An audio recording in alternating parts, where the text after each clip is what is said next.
Welcome sa season 2 ng inyong paboritong background noise. Ayan ang background noise. Dito na naman kami after ng mahaba-habang hiatus.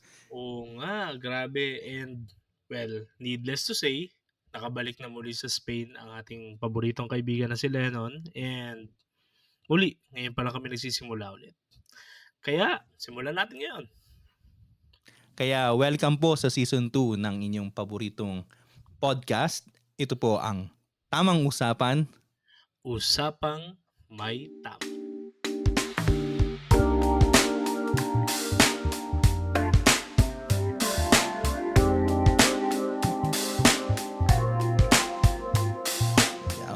Nagkamali ako. Nakalimutan ko magpakilala.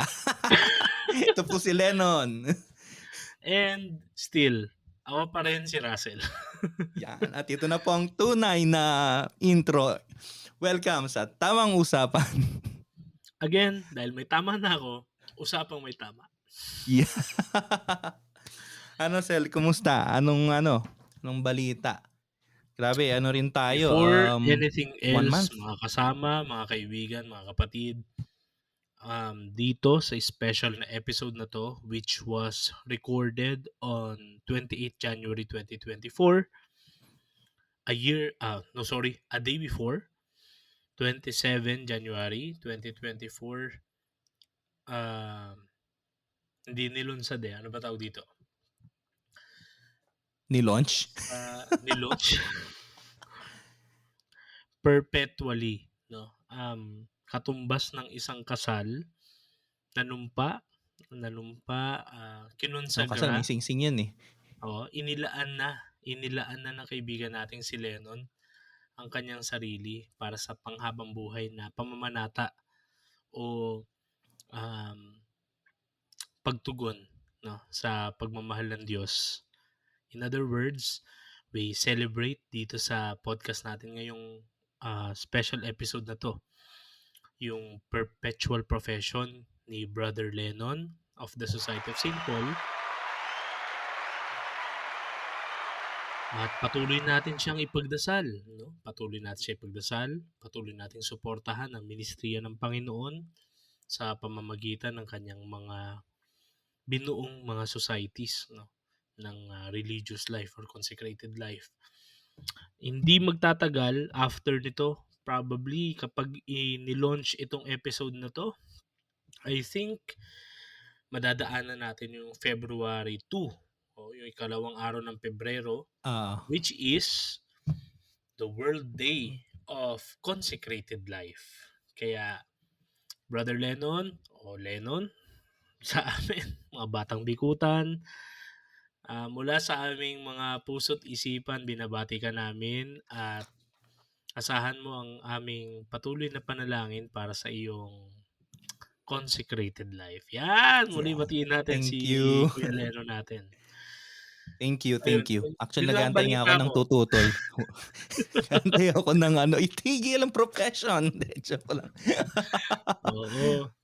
Available sa YouTube, mga kaibigan. Although, pangit lang yung audio. Pero Spanish yung title and medyo mahina yung, hindi naman pangit, mahina lang yung audio talaga. Pero available sa YouTube yung profession ni Lennon. So, check it out kung wala kayo kasi medyo busy rin kayo nung Sabadong yun.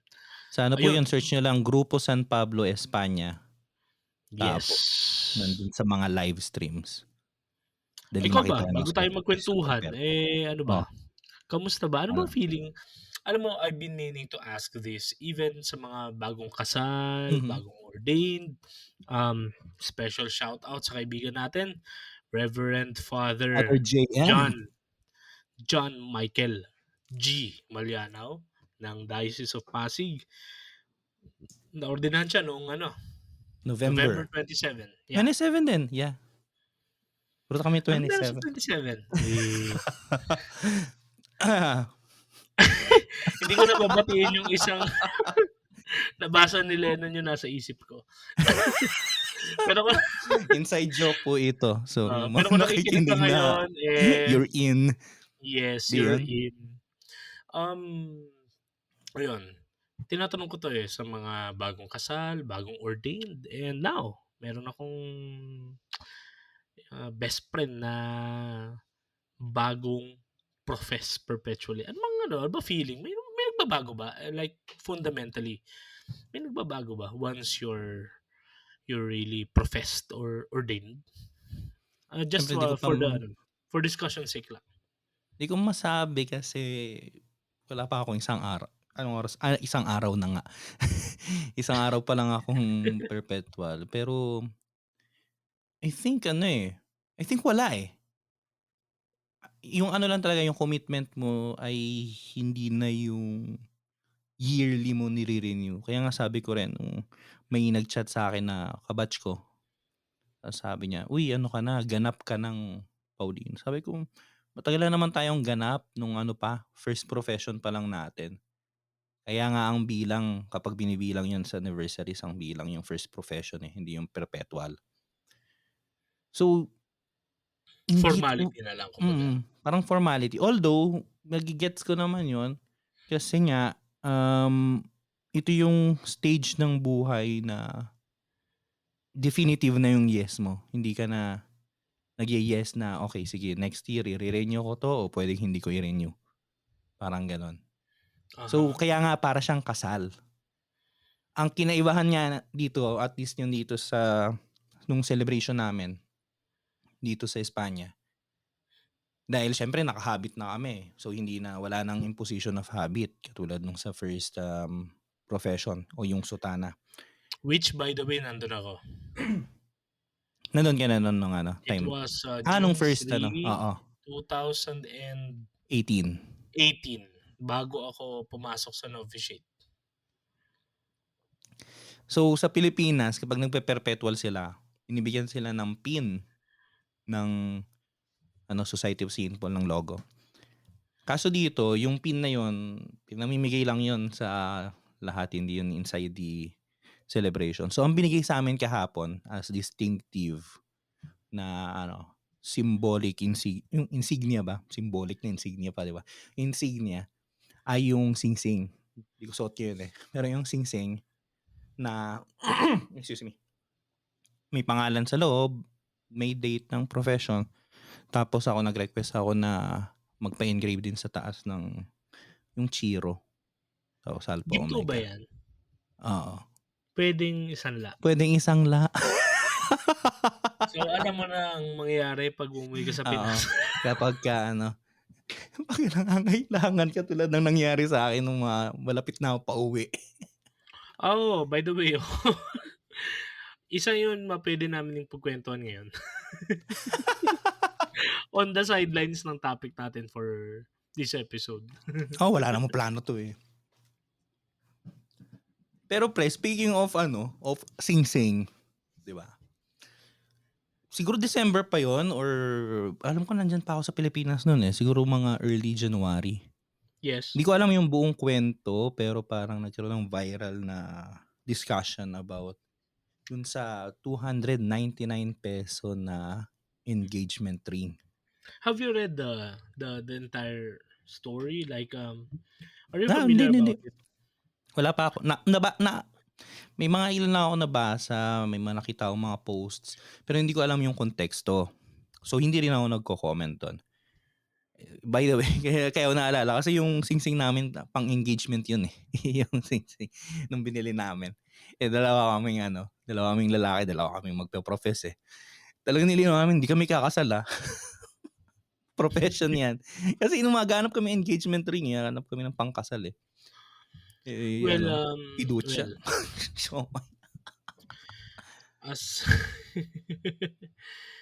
I think ano ba this konteksto nun? is, hindi ko alam kung ito ay sa Facebook post or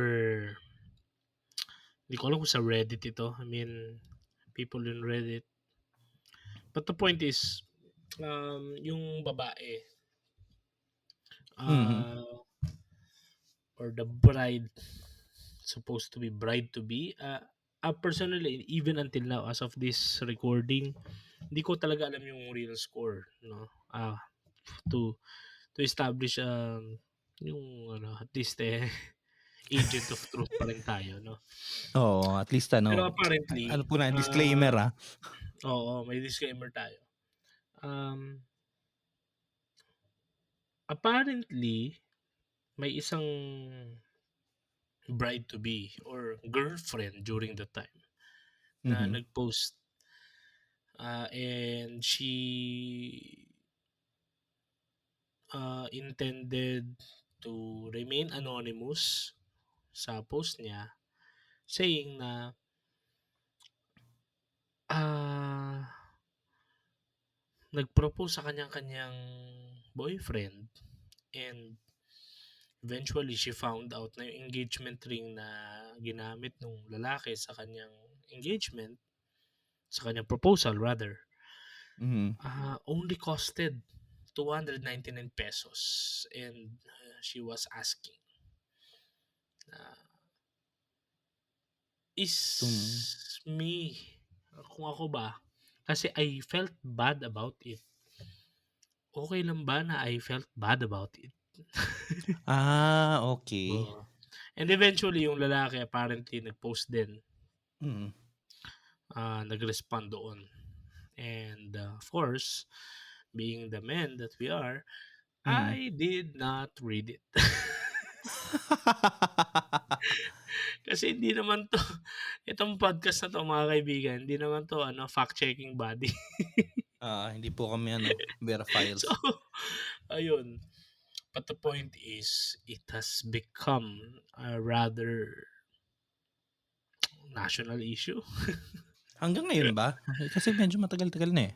Matagal na, during the time, Oo. Alam mo naman tayo mahilig became tayong mag-social commentary kapag ano, eh, pagka malamig-lamig na yung hindi issue. hindi ko alam kung 'yan ba ay Filipino thing, pero yeah, ang daming commentaries among celebrities, among Mhm. people like us na hindi naman talaga celebrities or hindi naman talaga We icons. well, we But, are, mini celebrities katulad nga ng nakita natin dun sa, tawag dun, Spotify Wrap, 'di ba? yeah, pero yun naman din ang gawain namin dito sa Tamang Usapan, Usapang May Tama, nagre-react kami kapag malamig na ang lahat. Imagine 'di ba, ngayon lang kami nag-react. Kasi, ang dami, eh. Pero ang isa sa mga overarching na sentimento ng mga kasama natin diyan sa social media is, una, yung pera kasi is tantamount pre sa, financial capability. Kasi Okey, make apparently sense, make sense. kasi may mga siyempre of course it's for the content, eh, may mga kasama tayo na nag-launch ng mga kani-kaniyang initiative to Wow. survey. And isa dun Okey. sa mga yun, may inimbitahan sila na mga individuals, tinanong nila kung okey ba sa'yo yung ₱299 engagement ring and, may isang sumagot na, why not? Mahalaga mahal niya ako." And, apparently na-enrage yung marami. Kasi yung Na-enrage, okey. kasi yung other side, yung other polarity nung Okey, sentimiento is yung pera kasi is yung cost, yung amount ng isang bagay ay nagre-reflect kasi daw sa financial capability ng isang tao. So, Mhm, kung capable naman daw kasi yung partner mo, Bok, bakit hindi mo naman pagkagastusan? Bakit naman mhm. ₱299, putang ina naman, parang gano'n yung dating. Kahit mga 1,000 man lang 'no, Oh, 'di 2,000. ba? Well, given the fact na ewan ko ba, hindi ko rin alam. Sa tingin ko, we have to invite sociologists for this matter. Bakit kailangan ang kasal ay magarbo, 'no? Oo, Kasi actually nga, meron tayong ganyang mentality as Filipinos na we ma would like, we would like our wedding celebrations to be that grandeur, 'no? Yung grandeur nung hmm, celebrations. Hindi ko alam kung saan yun. I mean, maraming hindi nagpapakasal dahil lang diyan. I mean, yes, ready na sila, committed na sila, okey sila sa idea ng canonical marriage, of course, yeah. pero dahil lang iniisip nila, "Hindi gastos kasi kailangan natin paggagastusan malaki." wala nga yung canonical, yung quote and quote kasal sa simbahan, Mm. 'di ba? Dito sa Pinas pre, hindi ko alam, feel free to disagree sa mga kasama nating makikinig nito. Pero kapag sinabi Nagdi-disagree mong ako. 'Di 'pag joke lang. sinabi mong quote and quote kasal sa simbahan, it entails mahal agad, pricey. Oo, Kayo ba actually. nagpapakasal sa kanluran, Oo, sa West. sa West? And badum. Anyway, hindi, ayun, 'di ba? Hindi sa ano lang kami papakasal. Personally, I have an experience. One of my good friends, no, na nakasama ko sa trabaho, I even offered Sabi ko, You don't have to worry about the priest. I know of a Akala ko good nag-offer ka priest." na ikaw na magpapakasal sa kanya. Hindi, kasi ano, ah, Ah. tropa ko yun. And it's still too early to be canceled. Anyway, ayun na nga. So, I offered him, sabi ko, yun nga, yung kaibigan natin na pare, hello po, Father. Si Father Chris, yung isa sa mga mentors natin and for a lifetime, kaibigan natin na pare. And he said yes, syempre. Sabi ko, sige, sige, sabi niya, no problem. And apparently, dahil nga daw mahal and hindi daw nila kaya, ayun, nagpakasal sila sa pastor. And wala nang problema doon. But the point Mm. is, bakit may ganung connotation na ang kasal sa simbahang Katolika ay mahal? 'Di ba? I think may kinalaman nga 'yan dun sa social ano, sa social ano Kailangan 'yun, magarbo. yung social conscience na social awareness or at least perception na pagka kinasal ka dapat magarbo. So ngayon nung Kasi na-introduce yung minsan lang ibang sa isang buhay. dahil minsan lang sa isang buhay. And babalik tayo sa konteksto na wala kasing diborsyo sa Pilipinas, walang divorce sa Pilipinas and napakamahal ng annulment. So, kasal will only happen at least once in your lifetime. But does it really need to be expensive? Brother, bilang alagad ng simbahan, can you really address this once and for all? No, hindi joke. Okay, muli Hindi, po, ito po si Russell. teka nakalimutan ko ano yun dapat meron pala tayo dito ano gamitin natin yung mga sound effects, 'yan.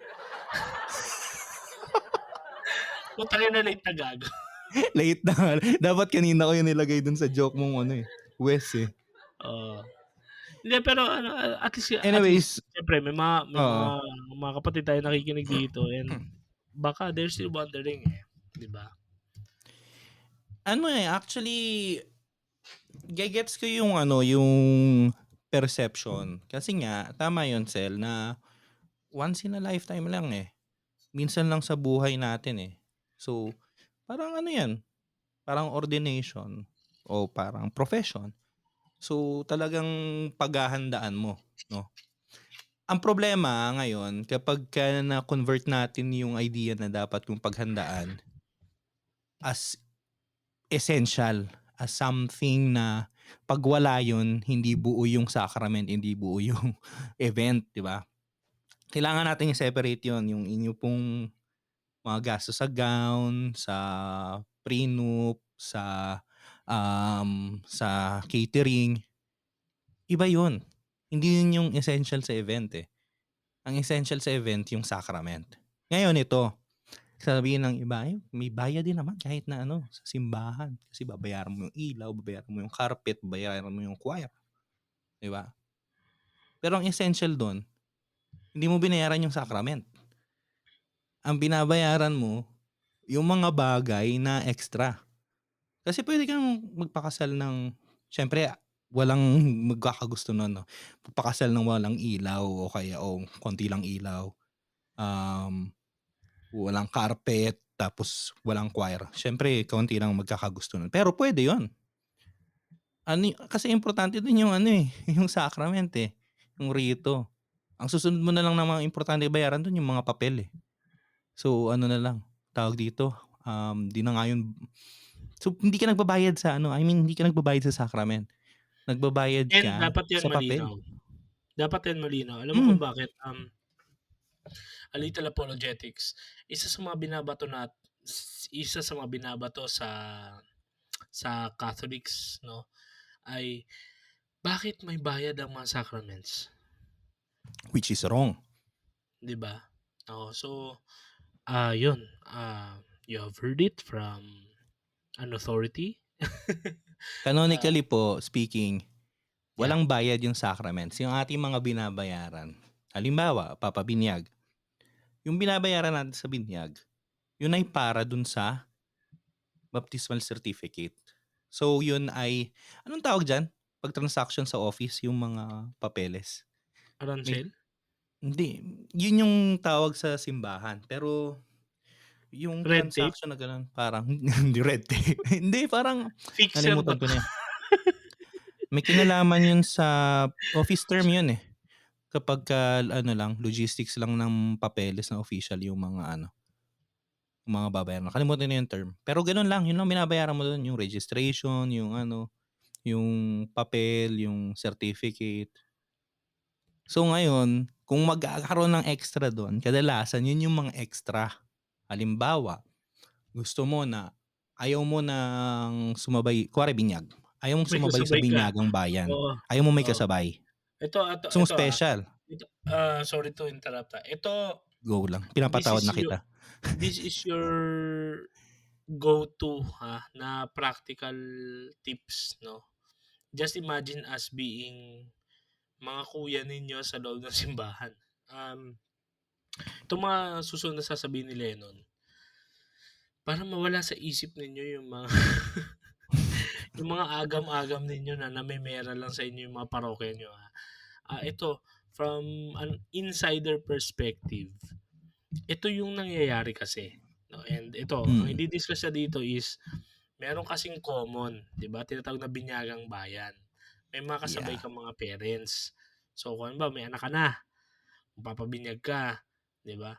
Ngayon, merong intent mo to make it more special or something, kayo lang, o ito na, makinig kayo sa sasabihin ni Kuya Lennon niyo. Kasi Eto na yun. for the last time, hindi talaga talaga perahan talaga 'to. In defense din 'no, sa simbahang Katoliko ano, kasi nakakapagod na rin na sa subject ng mga inuman na kapag kami, mga seminarista kami dati o si Lennon ngayon profess na, masasama kami sa inuman ng mga tito namin, ng mga kuya namin na hindi nagsisimba tapos biglang sasabihin, "Alam niyo kasi ganito, ganyan, ganyan, eh." Ngayon sasagutin na namin sa inyo once and for all. Banatan mo Yeah. na. Yun nga, yung sinasabi ko kanina. Kasi minsan gusto natin special, eh. So, imbis na sumabay ka dun sa binyagang bayan, magre-request ka na ikaw lang, anak mo lang, kayo lang mga ano, mga ninong-ninang, mga kaibigan mo. Which is pinapayagan kasi wala namang problema yun, eh. Pero siyempre, consideration na labas yun sa ano, sa regular schedule ng parokya, ng simbahan. So, kailangan mong i-assume ngayon yung like yung pagbayad sa ilaw, dun sa kuryente, sa kung ano-ano pa na mga extra lang naman. Kung ano pang gusto mong idagdag dun, baka marami ka pa kasing gustong idagdag, 'di ba?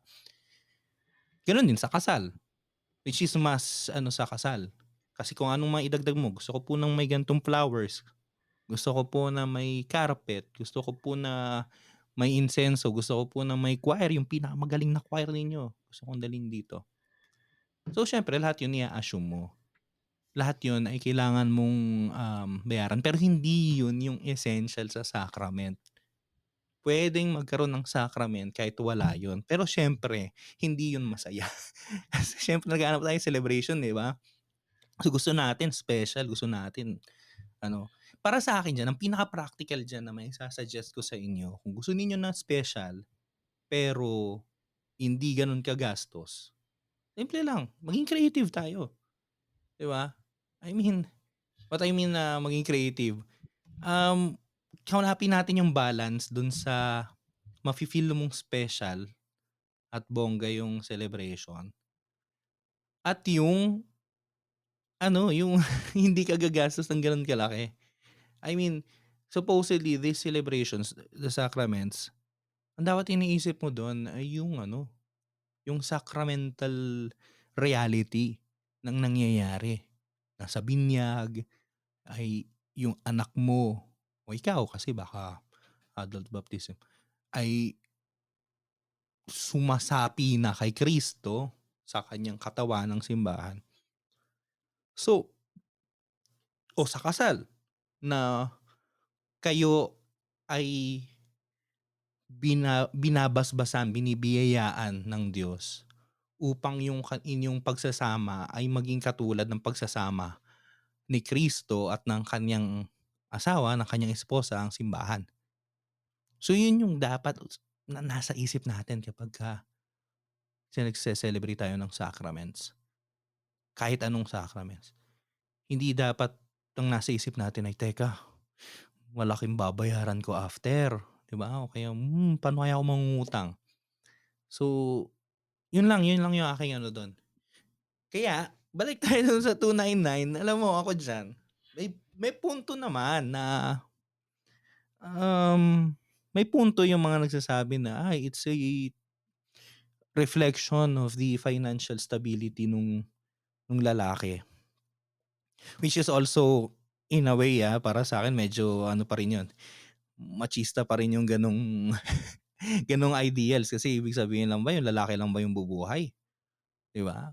I mean, yung stereotypes pa rin natin ay ano, gano'n pa rin pero that's another topic. Pero, siguro ang balance lang dun, tama naman, na baka dapat mas special pinag-anuhan niyo man lang sana, 'di ba? Pinagkagastos okey sige, pero hindi yun yung essential. Hindi essential yung presyo. Pero may tama yun, tama yung sinabi na bakit hindi man lang nagbigay ng kaunting effort pa. Kaya sabi ko sa inyo 'di ba, hindi naman kailangan ng ₱70,000 yung halaga. Siguro 2,000, 'di ba? So, 'pag nagreklamo ka pa ng 2,000 ibig sabihin ikaw na may problema na. Pero hindi ano, hindi yung halaga, hindi yung presyo yung essential. Ang essential dun yung event, yung pag-propose, yung decision na kinuha ni kuya na ako handa na ako. Kaya tatanungin kita ngayon kung handa ka na rin ba? Ito yung singsing na 'to, ito yung simbolo ng pagiging handa ko. Siyempre papasok na kaya tama yun, kasi financial stability which is very important, okey. Pero ayun nga, hindi natin alam yung buong kuwento, eh. Yeah, yeah. Bok, sakali lang 'no, if I may, You ah, may. curious lang ako.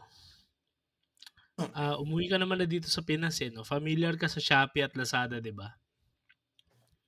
Yan ba yung parang oo, oo. Anong ano diyan? Anong Anong ano Shopee at diyan? Lazada diyan sa Spain? Amazon. Eh, Hmm. walang merkado or ano kayang puwedeng pangalan ng ano niyo diyan, May ilang mga ah, ano, merkadero? may ilang mga online stores din, pero Amazon ang pinakaano kasi madali ang Amazon, eh. Amazon, Alibaba, gano'n? Walang Alibaba dito, sa China lang ata 'yun. Okey. May isang Well, Chinese na ano nagsisimula, anong pangalan nun nalimutan ko. Pero hindi kasi ako nabili dun, kaya hindi ko alam. yun nga kasi yung isang concern ni ate girl, kapatid, yung Hmm, actually ewan ko, philo students tayo, eh. She was just asking, "Is it okay for me to feel upset about it?" actually kung yun lang yung Yun ang tanong, sinabi niya, pre, eh, yun ang tanong niya actually, ang pero problema kasi niya dahil sa daming komentaryo, gago. na ano na 'di ba? Pero Gago tayo kung mga Pinoy, eh, pero pinalaki natin. 'di ba, yung tanong, valid yun. Pero I think, Valid yung I mean yung feeling niya na parang disappointed siya, that's yeah, yeah. valid. Ewan ko, may Okey two lang yun. updates, eh. Oh, Grabe talaga yung misinformation, malinformation, and disinformation dito sa Pilipinas. We really have to do something about it. There are two opposing or dissenting updates. One is that mhm, may nagki-claim na Ako yung babaeng yan and we've been married for a long time and matagal na yung post na yan. The other is, naghiwalay na daw yun. The engagement was called off. Anyway, but my point here is, thank you nun for clarifying it from an ecclesiastical or from a church perspective. Practically, gusto kong dugtungan yung sinabi mo na it's just a mere and even, no, it's even a trivial symbol of me committing to you. After all, well, it may sound controversial. After all, wala naman masyadong nakikinig dito, but an engagement ring does not matter at all. What matters is the wedding ring. After all, sa wedding ring naman kayo mag-exchange ng vows. So, sa akin, okay lang yun. Kung pinagandaan mo pare, kung sino ka man, pinagandaan mo yung wedding ring nyo. Pero kung medyo sympathetic ako dun sa Binili lang sa Shopee, ganon. Kasi sa Shopee daw kasi binili. Putang ina. Yun. Gago yun, friend, pag gano'n. Hindi ka man nagpunta sa Umpin.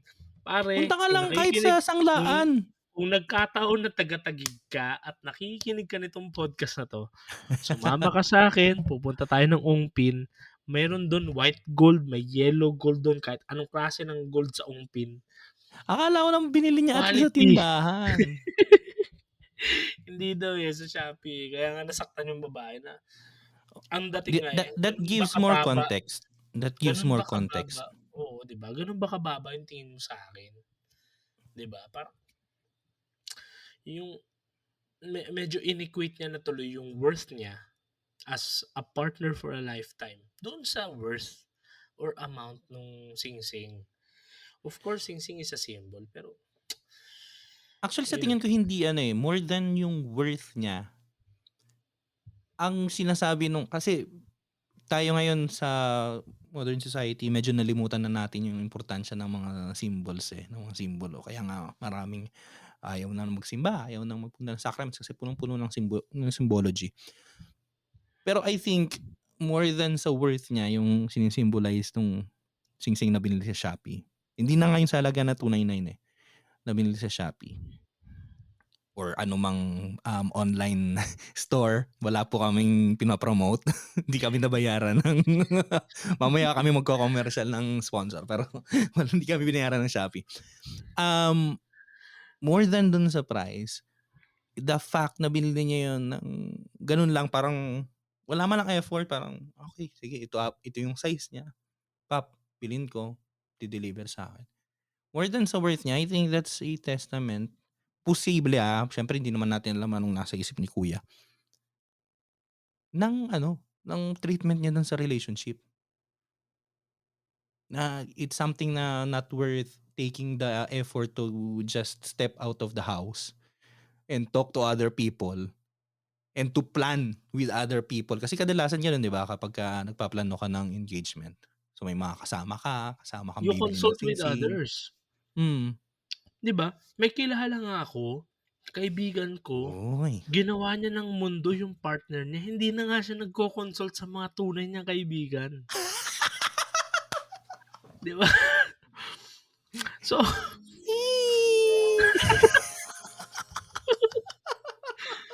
di ba? Kaya bago na lang natin sa pangalan. Kaya pre, kung sino ka man, please naman, grabe naman ginawa mo, napakagarapal mo naman, pinapaya mo naman tayo. Kaibigan nga kami, hindi na kami pwedeng kausapin, bawal na. Bawal na at kami, X. Kasi mga diba? kami, single. Kasi we remind him of his binata life, diba? And yun, masama kami impluwensya. Sabi nga, sa kantang Ere, nakakaputang ina. Sabi ni JK, my friend, Rolling. Oo nga. Hindi, babalik tayo dun. Maganda yun nun. It's, uh, we cannot, sige, disclaimer. Siyempre kasi nandito yung kaibigan natin, si Doc Joyce eh. Like Doc Joyce, Ay, there are nalimutan ko so pala siyang many of invite sa us susunod. na we don't easily believe in symbols and shit, no? We prefer na things has to be logical, no? They should follow a logical order of things. And it's completely okay. No, pero what is a mere, no? What is a mere symbol of one's commitment, of one's expression of readiness na, oy, after mastering all the courage I have in my heart, sige, kung mamarapatin, kung tatanggapin mo ko, eh, why don't we share a lifetime together, di ba? Ayun, I think it should not be a problem eh. Yun nga lang. And imagine, nun, this is just scraping the surface of an overarching reality of our contemporary milieu right now. I would like to say, and I am and I will never be the first one to say this. I think we are having a problem or a crisis with our valuation system wherein we see people as, regardless kung ano sila sa buhay natin, as mere instruments of how we get to live our life. And ayun eh, babalik tayo sa thesis nating dalawa eh, nung college eh. Like Levinas would say, is a violence against the other person, who is, by the way, a different person, a totally different person. No, seeing this, pag ina-assimilate natin, kapag tinatry nating tingnan lang yung value o yung functionality ng isang tao based sa pakinabang natin sa kanila, I think nandun yung problem eh. And I think this is the reflection of this overarching reality. And from a philosopher's perspective, I'd like to hear, no? Ano bang ano mo dyan? Baon mo dyan? Oh, philosophers. mm, ano ako dun? Nagulat ako. Kasi Siguro, umattend ka sa lecture ni ano, ni Father Bugrebe. oo, kaya yun yung ano, kaya philosopher. Sige, sasagutin ko po yan after ng ating short break. Ano bang maganda nating pang ano ng short break? Yun na, ito na lang.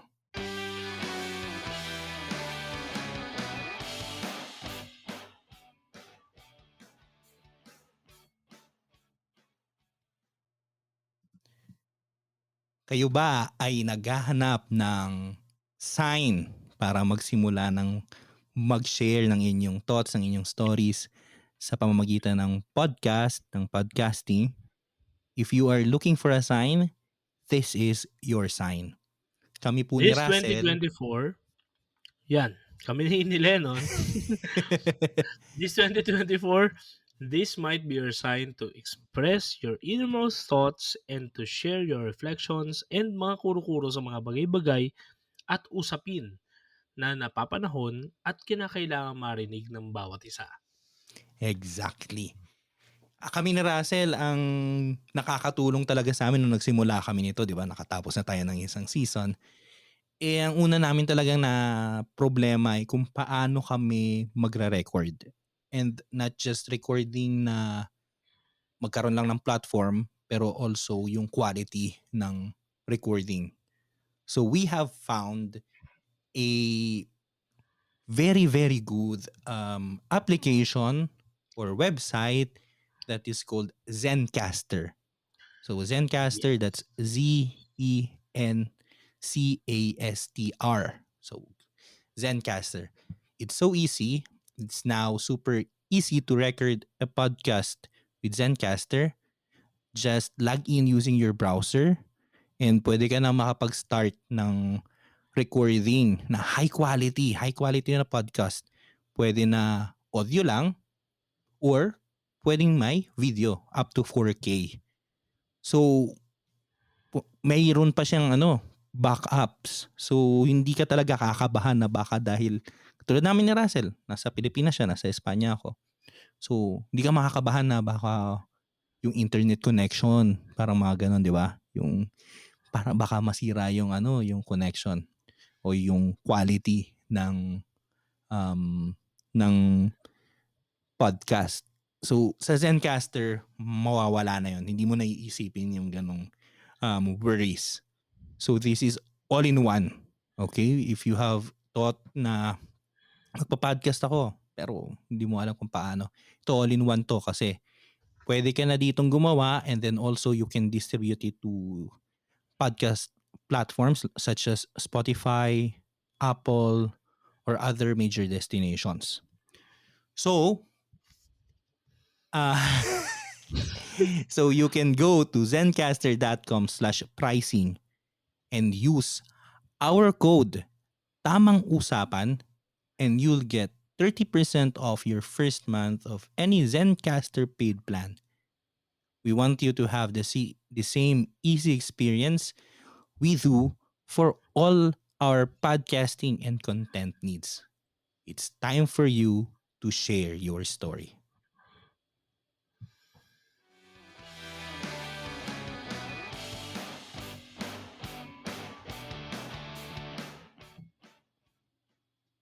And commercials over. At Ayan. nakaubos po ulit ng isa na namang botelya si Russell ng bino. Of course, kasi it's my task to be the may tama sa usapang ito.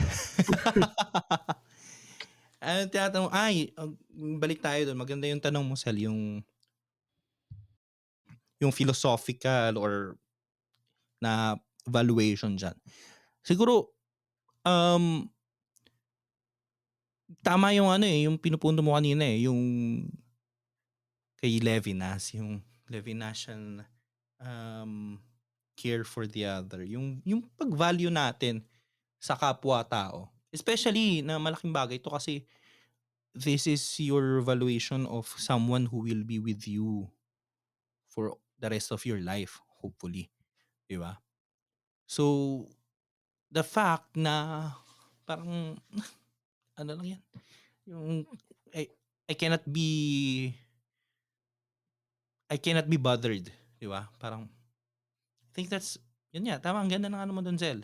That's violence. Kasi nga, yung symbology dun, yung message na gusto mong iparating, yun yung nakakarating eh. Di ba? So, it's beyond just the price. It's the message. It's the content, di ba? Sabi nga, anong pangalan nito? Si Marshall McLuhan na tayo sa communications yun eh. The medium is the message. So, yung ring na yun, yun yung medium eh. Nandun na mismo yung message mo eh. Anong pinaparating ng message mo? That's I think kahit na i-justify pa natin, I would like to justify him kasi baka naman talaga wala siyang time o kaya pangit nga yan eh. Hindi nga rin justification, wala siyang time eh. Ikaw ba, Sel? Ano bang mo dyan? Ano bang pakiwari mo? Kasi alam ko may nakita akong post mo na na maganda tungkol dyan sa usapang yan eh. Ayun na. Marami ang post na ganyan. Naano ko na po kung gusto niyo pong magkaroon ng mga enlightening thoughts, puntahan niyo po Facebook ni Russell. Don't Bukod sa worry, memes. hindi naka-share yun sa public. Ay, di ba? Papabulong ako eh.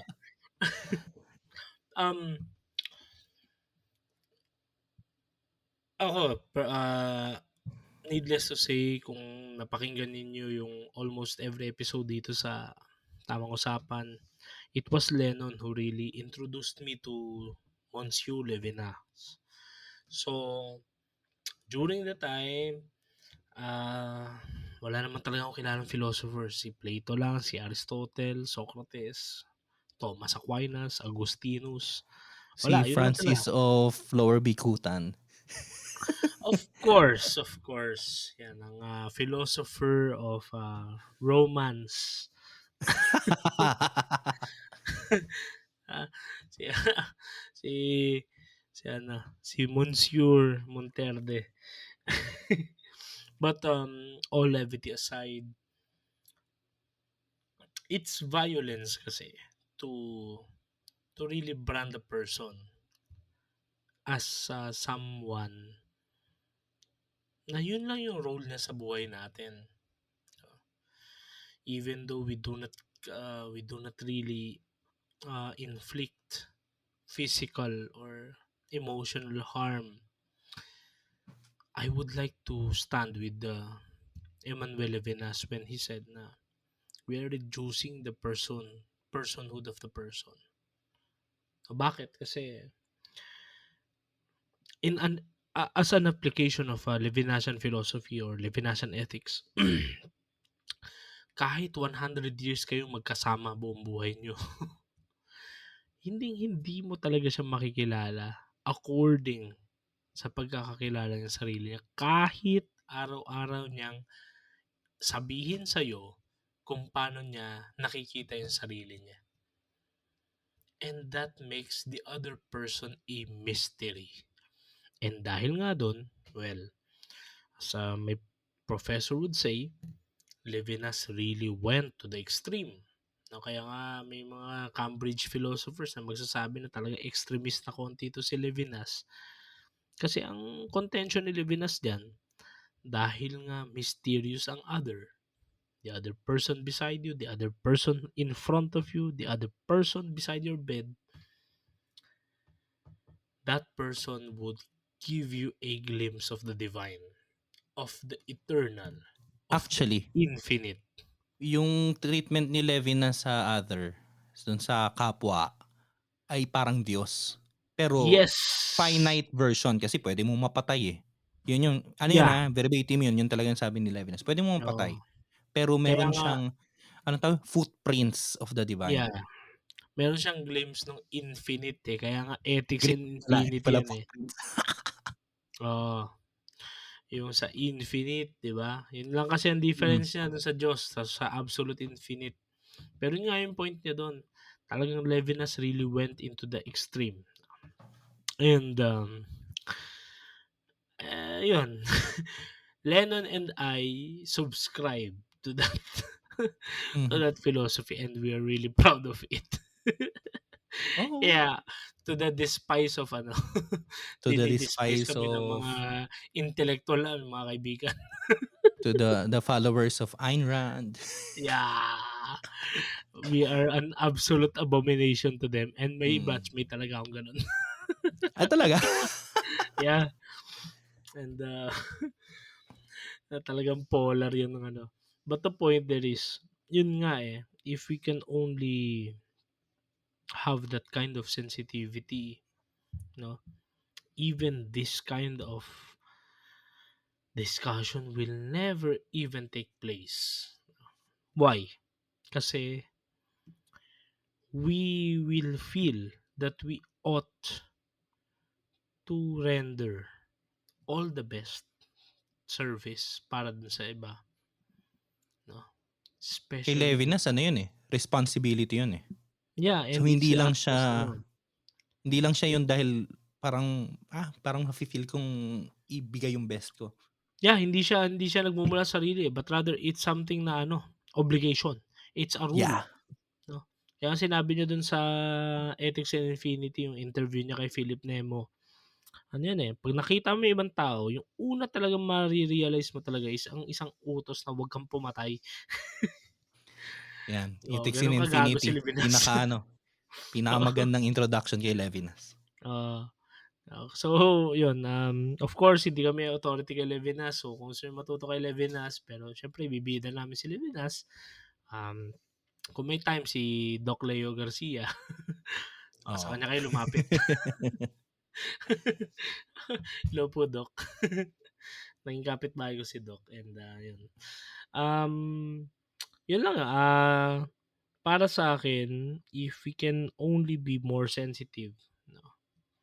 Kasi tayo kasi, ito kasi yan, Ano ba I'm yan? not Ano yan? trying to be very presumptuous here, no. Um, ang presumption kasi ni Levinas, sobrang mahal na natin ang mga sarili natin. Sobrang kilala na natin, sobrang tanggap na natin yung sarili natin kung sino tayo. To the point na dahil alam natin kung ano yung gusto natin, kung sino yung gusto natin, kung ano yung kailangan natin. Therefore, mas careful tayo, mas cautious tayo sa kailangan, sa hindi kailangan, sa gusto, sa hindi gusto, sa danger na pwede nating ibigay sa kapwa nating tao. Kaya nga ang tawag na sa self is totality, tama ba nun? Oo, Okay? nakapatay pala 'to. Sorry. Okay. Kasi yun ang magnum opus ni Levinas, totalite et infinite. Totality and infinity. Yung totality tayo, the totality of Tayo. us. Kumbaga, everything about us we can control. Kaya natin i-control yung thoughts natin, yung emotions natin, yung actions natin, yung preferences natin, but never that of others. That of other people. Kasi they have their own. Regardless of their treatment on us, to us, tayo, ang kaya na natin control yung sarili natin. So we manage our expectation of things, of people around us. But never should we impose ourselves on others. Kaya, babalik tayo dun sa man rule natin, sa bro code natin dun. Bro, bakit naman kasi 299 pesos, hindi mo lang ginawan 300 yung engagement ring mo kasi. Exactly. Pag 300 kasi buo na Naka-sale eh. pa ata yun, eh. Di ba? Kaya yun eh. Ewan ko ba sa'yo? Pwede ka naman mangutang. Pero kung sasabihin mo, hindi, ito kasi ako, hindi. In I mean, any hindi way, kailangan gumastos ng bongga. Hindi kailangan na 50 mil yung gastusin mo para lang sa engagement ring na, sabi nga ni Russell kanina, hindi pa naman yun yung wedding ring. 'Di ba? oh, Kasi engagement pa nga lang, 'di ba? So, hindi naman kailangan mong gumastos ng malaki. Pero yun nga lang, what's the message that you are giving, that you are transmitting? 'Di ba? So, it's not a matter of the material na porket yung argument na hindi kasi financially unstable. More than just that. That's a valid argument. Pero more than just ito, that, i-interrupt na kita dyan Kung sige go. financially challenged ako lang naman to. I mean, kinu-question lang naman natin yung lalaki. Pero, in the end, kung tayo man yun, ako, sa akin lang. Kasi hindi ko rin makokontrol si brother eh. Kung ako lang, financially challenged ako, aalukin kita ng kasal. Pero wala akong sing-sing. Kung pumayag ka, edi okay, pakasal tayo. At saka Kung magiging hindi, honest edi ako. okay. Maging Diba? honest ka na, teka, alam mo, I'm financially challenged. Pero gusto ko na mag-risk. Kasi risk yun eh. Especially kung financially hindi ka stable. Pero gusto ko mag-risk with you, are you willing to risk with me? Correct. So, kung ganun, dapat from the upfront, ano ka na, tawag dito, magsabi ka na ng totoo. Kasi I think din I just assume na nalaman lang ni ate girl na 299 yung ring niya afterwards. Kaya siya mas na bagabag, mas na offend, kumbaga, o na disappoint. Kasi kung sinabi mo na nung mismo, syempre hindi mo naman sasabihin before na pagkaluhod mo doon, di ba? Will you marry me? Pero 299 lang yung binili ko, buy one take two yan. Pero syempre, yung sa at least sa first na pwede ka na magsabi, alam mo, sorry kasi alam mo naman na financially challenged ako. So ito lang yung nakayanan ko. Pero the fact na nagsabi si ate girl na disappointed siya. I think, nalaman niya yun afterwards at hindi talaga ganun ka-challenge si Kuya. So, more than just yun yung sinasabi ko, more than just the argument na yung sa financial stability, which is valid, babalik ako at babalik doon. Ang pinaka main na punto dito ay yung message na pinararating mo. Yung treatment mo doon sa other, doon sa gusto mong maging katuwang sa habang buhay. Yes. And so, since And so, we're nearing the the end end is of near. our episode, for our suggestions, kasi maraming episodes naman na wala kaming suggestions. And Ha, una bumili to, kayo ng sa singsing na naisip ko to, ganito, para sa suggestion ko, isa lang, simple lang.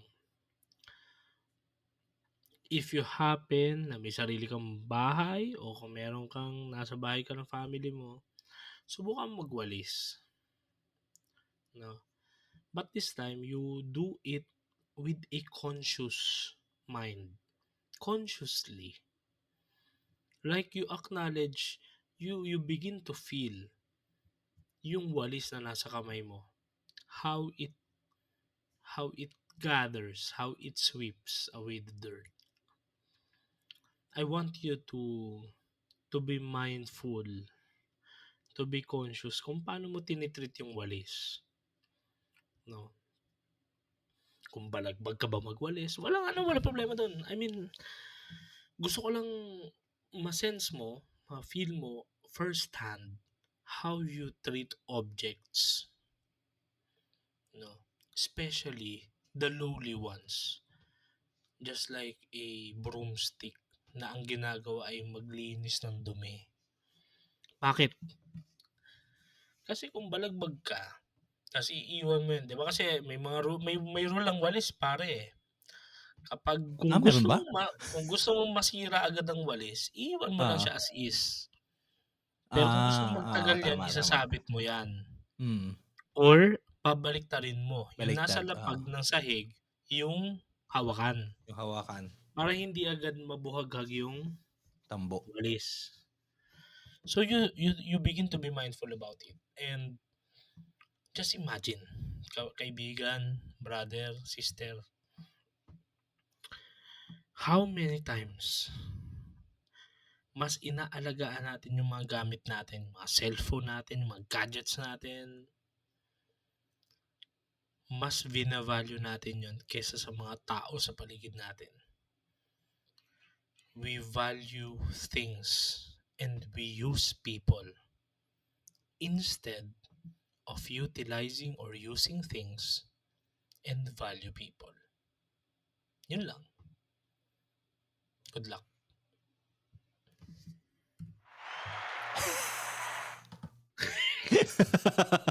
Enjoy namin lahat ng sound effects para dynamic.